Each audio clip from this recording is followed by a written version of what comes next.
Сегодня решающие переговоры США и Ирана. Но по совокупности заявлений, кажется, и в Вашингтоне, и в Тегеране решения уже приняты. Так, будет новая война и когда? Расскажем обо всем подробно. На вторых переговорах не легче. Российская делегация в последний момент отказалась от переговоров в Женеве. Что дальше? Коммунистическая Куба, возможно, доживает последние дни. Рубио предупредил страны Карибского бассейна. Даже не думайте спасать Гавану. Тут вам не деревня Гадюкино, а Париж, где в конце февраля плюс 20 и изнывающие от внезапной жары парижане. Покажем, как они спасаются от такого зимнего бедствия. А теперь об этом подробно и по делу. Это один день. Подпишитесь, поставьте лайк этому видео и оставьте свой комментарий. Заранее спасибо и начинаем.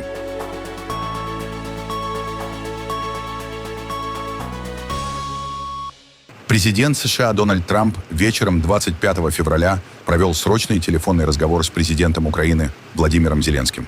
О беседе сначала сообщил журналист авторитетного международного политического издания «Аксиос» Барак Равид со ссылкой на свои источники в Белом доме и на Банковой, затем информацию подтвердили в Киеве. По словам Зеленского, в разговоре участвовали также представители Трампа Стив Уитков и Джаред Кушнер, задействованные в переговорах с Россией. Говорили о вопросах, над которыми завтра в Женеве будут работать наши представители на двусторонней встрече, а также о подготовке к следующей встрече переговорных команд в полном составе в трехстороннем формате в самом начале марта. Рассчитываем, что она позволит перейти к переговорам на уровне лидеров. Президент Дональд Трамп поддерживает такую последовательность шагов. Зеленский вновь подчеркнул: ключевые вопросы можно решить только на личной встрече с Владимиром Путиным. Источник кремлевского пропагандистского агентства ТАСС подтвердил перенос трехсторонней встречи на начало марта. Ранее глава Офиса президента Украины Кирилл Буданов говорил о возможной встрече 26 или 27 февраля. Причины переноса не уточняются. Однако известно, что в Женеву все-таки прилетит переговорщик Владимира Путина Кирилл Дмитриев. Тематика его встречи с Уитковым и Кушнером, как сообщают источники, исключительно экономическая. Я оцениваю прогресс, исходя из того, с чего мы пришли на первоначальной встрече в Женеве. И я не думаю, что с тех пор мы многого добились. Думаю, если вы поговорите с украинской делегацией, которая вела эти переговоры, они бы оценили, что за последние 8-9 недель мы достигли большего прогресса, чем за последние 4 года. Поэтому я восприму это как позитивный знак и надеюсь, что мы сможем продолжить и развить этот успех. Администрация продолжает усиливать давление на Москву. Например, президент в конце прошлого года ввел дополнительные санкции против их нефтяной компании «Роснефть». Администрация продолжает продавать оружие Украине. Мы не продаем оружие России и не вводим санкции против Украины. Президент ценит тот факт, что он является единственным мировым лидером, у которого есть хоть какой-то шанс свести эти две стороны за стол переговоров. Мы — единственная страна или единственная организация на планете, которой удалось добиться того, чтобы российские и украинские переговорщики сели за стол переговоров. Мы не хотим уходить из ООН. Мы знаем, что в конечном итоге война в Украине не имеет военного решения. Эта война будет урегулирована путем переговоров. И прямо сейчас мы — единственная страна в мире, которая может стать катализатором переговоров. Если мы откажемся от этой роли, никто другой не сможет этого сделать. Тем не менее, верю ли я, что терпение президента безгранично? Нет. Но я не собираюсь предсказывать вам, когда оно закончится или в какой момент он решит прекратить это. Могу сказать вам, и я думаю, вы слышали, как он выражал глубокое разочарование, что это не закончилось, потому что он считает эту войну совершенно глупой и бессмысленной. Иран рассчитывает на прогресс в третьем раунде переговоров с Соединенными Штатами. Об этом заявил президент страны Масуд Пезешкиан на фоне отправки делегации в Женеву для обсуждения ядерной программы. Переговоры пройдут в четверг, 25 февраля, в Швейцарии. С американской стороны в переговорах примут участие спецпосланник Стив Уитков и Джаред Кушнер. Иранскую делегацию возглавляет министр иностранных дел Аббас Аракчи. Что касается переговоров, мы видим хорошие перспективы.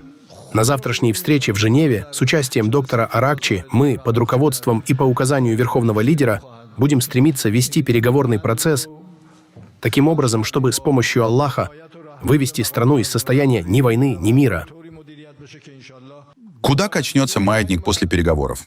По сообщениям журналистов Axios, спецпосланник Белого дома Стив Уитков сообщил на закрытой встрече, что администрация Трампа требует от Ирана, чтобы любое будущее соглашение по ядерной программе было вечным.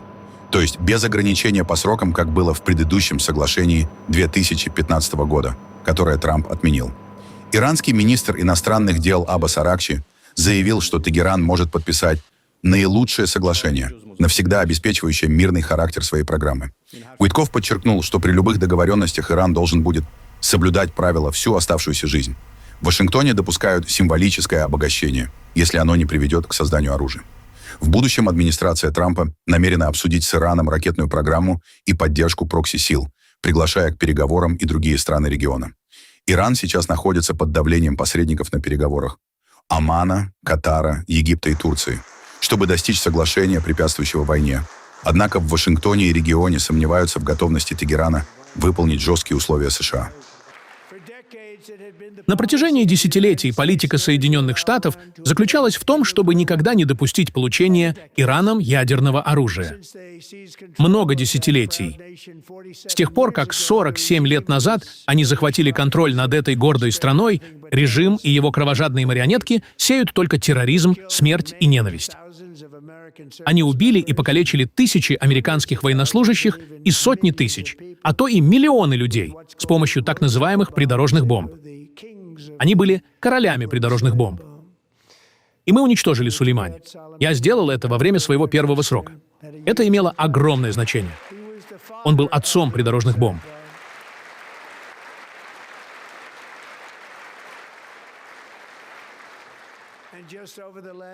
За последние пару месяцев в ходе протестов они убили, по всей видимости, по меньшей мере, 32 тысячи протестующих. 32 тысячи протестующих в своей собственной стране. Они расстреляли их и повесили. Мы помешали им повесить многих из них, угрожая жестким ответом. Но это ужасные люди. Они уже разработали ракеты, которые могут угрожать Европе и нашим базам за рубежом, и они работают над созданием ракет, которые вскоре достигнут Соединенных Штатов Америки. После полуночного молота их предупредили, чтобы они не предпринимали никаких будущих попыток восстановить свою программу вооружений, в частности, ядерное оружие, но они продолжают. Они начинают все заново. Мы все уничтожили, а они хотят начать все заново. И в данный момент снова преследуют свои зловещие цели. Мы ведем с ними переговоры. Они хотят заключить сделку, но мы не слышали этих секретных слов. У нас никогда не будет ядерного оружия. Я предпочитаю...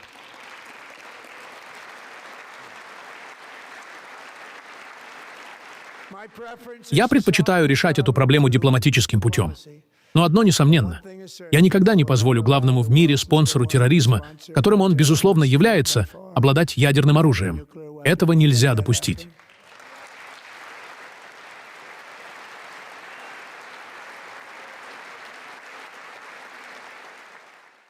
А вот как комментирует ситуацию вокруг Ирана государственный секретарь США Марко Рубио?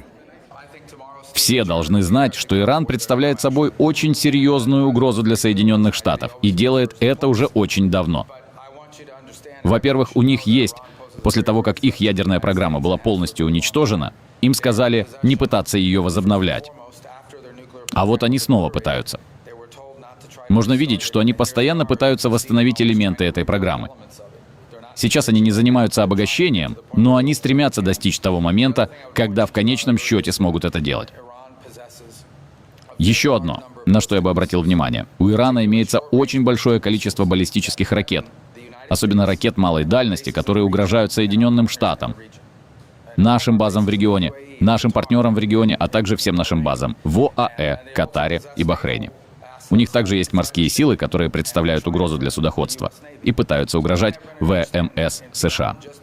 Поэтому я хочу, чтобы все понимали, помимо ядерной программы, у них есть обычное вооружение, предназначенное исключительно для нападения на Америку и американцев, если они решат это сделать. Эти вопросы необходимо решать. Переговоры завтра будут в основном сосредоточены на ядерной программе. И мы надеемся, что удастся добиться прогресса, потому что президент предпочитает именно дипломатический путь. Но также важно помнить, что Иран отказывается обсуждать свои баллистические ракеты ни с нами, ни с кем-либо еще. И это большая проблема. Господин министр, вчера вечером президент сказал, что Иран работает над созданием ракет, которые скоро смогут достичь США. Можете ли вы уточнить, считают ли США, что Иран активно стремится к этой возможности? Насколько они близки к этому?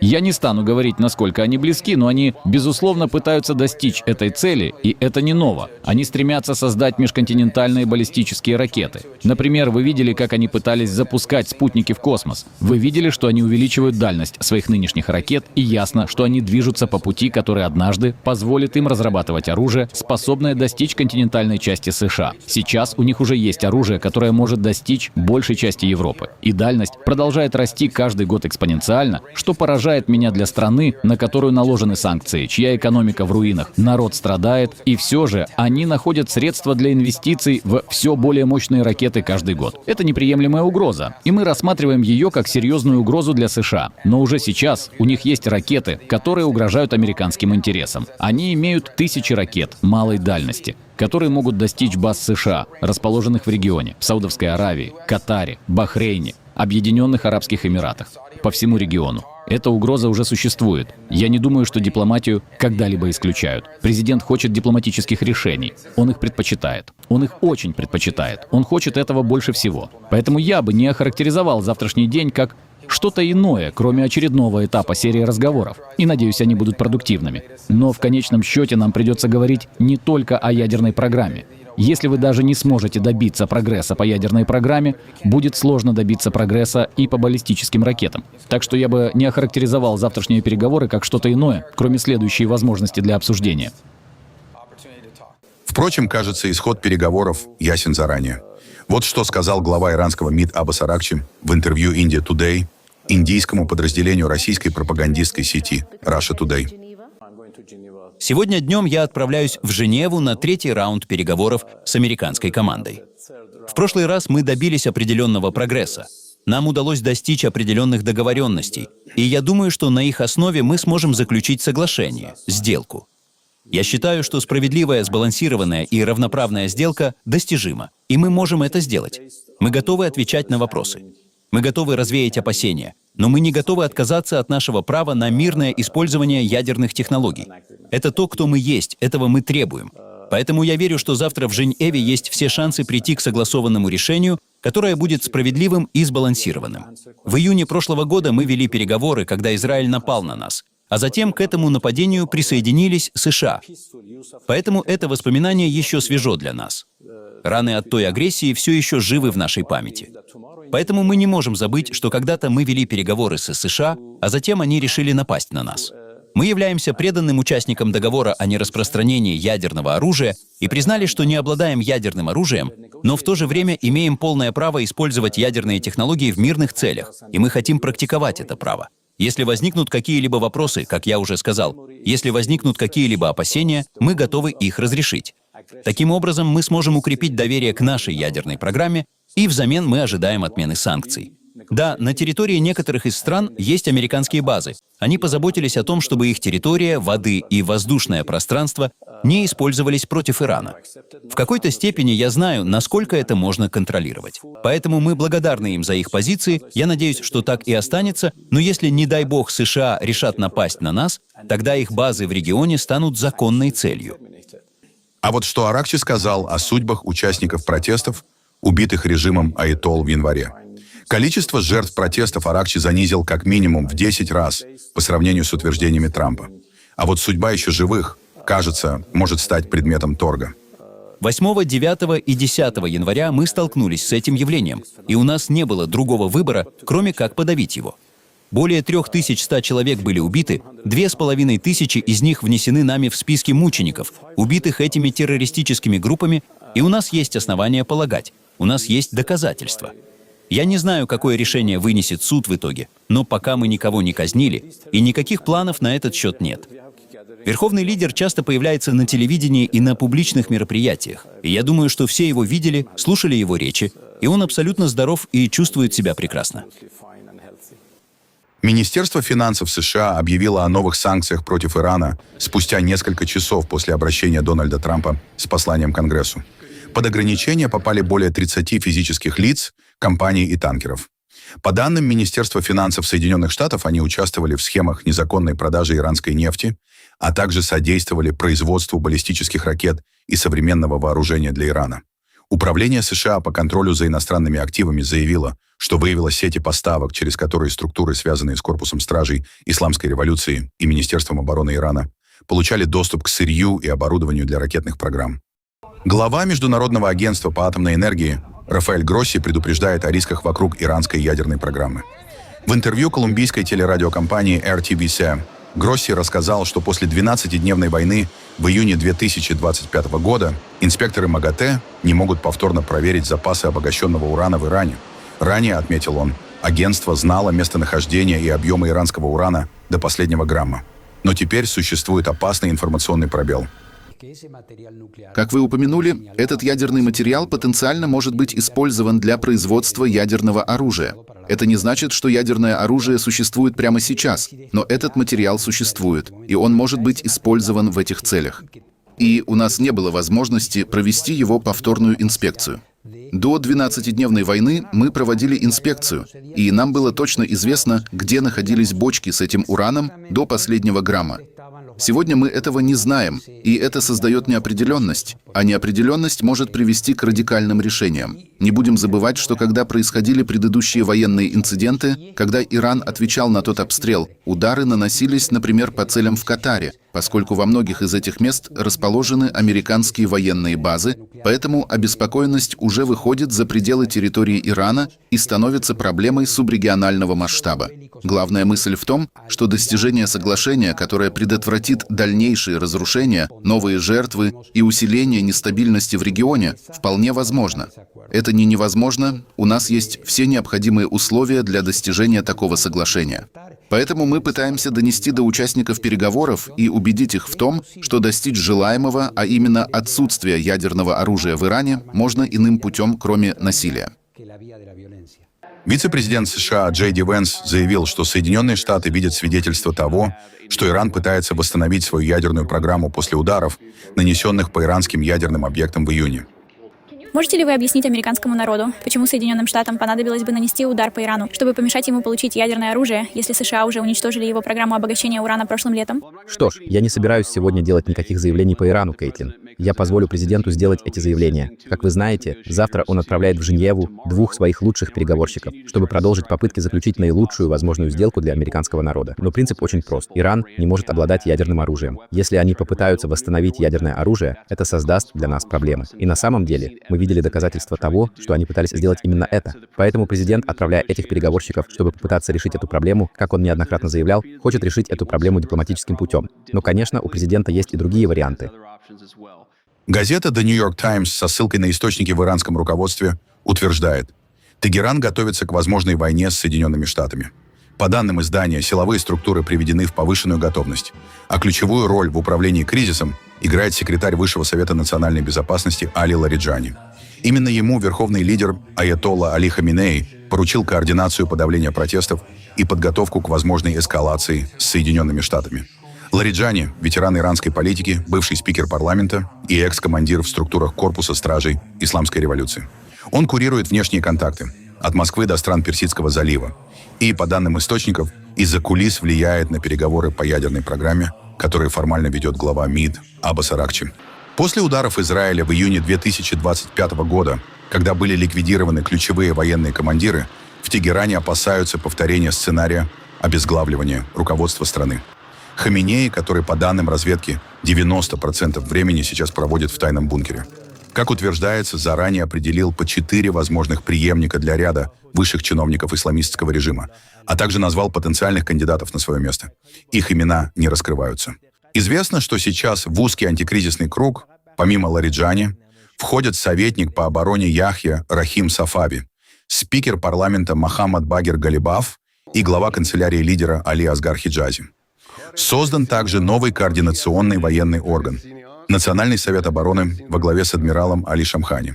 В кулуарах иранской политики все чаще звучит вопрос, кто станет для Тегерана своей Делси.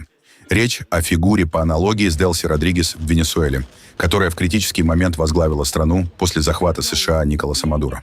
С одной стороны, она обеспечила сохранение правящей системы и связанных с ней элит, с другой – проводит осторожную перенастройку отношений с Вашингтоном и внешним миром. В Иране на подобную роль рассматривают несколько фигур. В числе основных – Али Лариджани, Следом называют спикера парламента Мохаммада Багира Галибафа. Обсуждается и кандидатура бывшего президента Хасана Рухани. Он не входит в ближайшее окружение аятоллы Хаминеи, однако считается представителем более умеренного крыла и потенциально способен выстроить диалог с Западом, включая США. Премьер-министр Индии Нарендра Моди выступил на специальной сессии израильского Кнессета, заявив, что стратегическое партнерство Индии и Израиля укрепляет не только двусторонние связи, но и глобальную стабильность. Двухдневный визит Моди в Израиль, первым после начала войны в Газе. В аэропорту его встречал лично премьер-министр Биньямин Нетаньяху, который назвал визит историческим. Стороны подтвердили курс на расширение сотрудничества в обороне, технологиях и торговле. Индия остается одним из крупнейших покупателей израильских вооружений, а взаимодействие в сфере безопасности за последние годы значительно усилилось. При этом визит проходит на фоне региональной напряженности и станет проверкой для индийской дипломатии. Нарендра Моди пытается одновременно и всячески поддерживать Израиль и выстраивать тесные связи с другими странами Ближнего Востока, включая главного врага Израиля – Иран. Уважаемые члены Кнессета, наши общие идеалы являются прочным фундаментом, определяющим наше современное партнерство. Мы – демократические страны, сформированные историей и ориентированные на будущее. Наше партнерство основано на общем опыте и общих стремлениях. Наше прочное партнерство не только служит национальным интересам, но и способствует глобальной стабильности и процветанию. Нарендра, мой дорогой друг, я глубоко тронут вашим сегодняшним визитом. Поскольку я должен быть дипломатичным, я не буду оценивать его по степени важности, иначе у меня возникнут проблемы. Но я никогда никем не был так тронут, как вашим визитом к нам, великий друг Израиля, великий защитник Индийско-Израильского союза.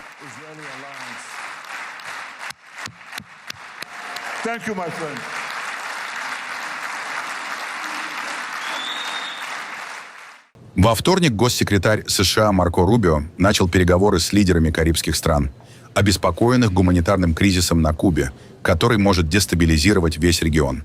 Рубио выступил на закрытом заседании CARICOM в Сент-Китс и Невис, обсудил с региональными лидерами вопросы миграции, борьбы с вооруженными преступными группами и наркотрафиком.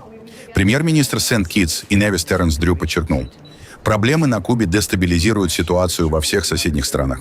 Администрация Трампа усиливает давление на Гавану, блокируя поставки нефти после свержения президента Венесуэлы Николаса Мадуро, ключевого союзника Кубы. Рубио заявил о претензиях США на влияние на все западное полушарие и предупредил о необходимости сотрудничества с Вашингтоном для противодействия вооруженным преступным группам. Одновременно Минфин США смягчил часть ограничений, разрешив продажу венесуэльской нефти для гуманитарных целей на Кубе, а Вашингтон обещает предоставить гуманитарную помощь на $9 миллионов через католическую церковь. В Париже зима за несколько часов сменилась летом. Внезапное потепление вызвало повышение температуры почти на 20 градусов. В среду, 25 февраля, в Париже была вполне июньская температура, плюс 22 градуса. Парижане воспользовались внезапным потеплением, устроив пикники в парках и на берегах Сены, а некоторые наслаждались мороженым на улицах города. Резкое потепление наступило после почти 40 дней непрерывных дождей, которые стали причиной наводнений на западе и юго-западе Франции.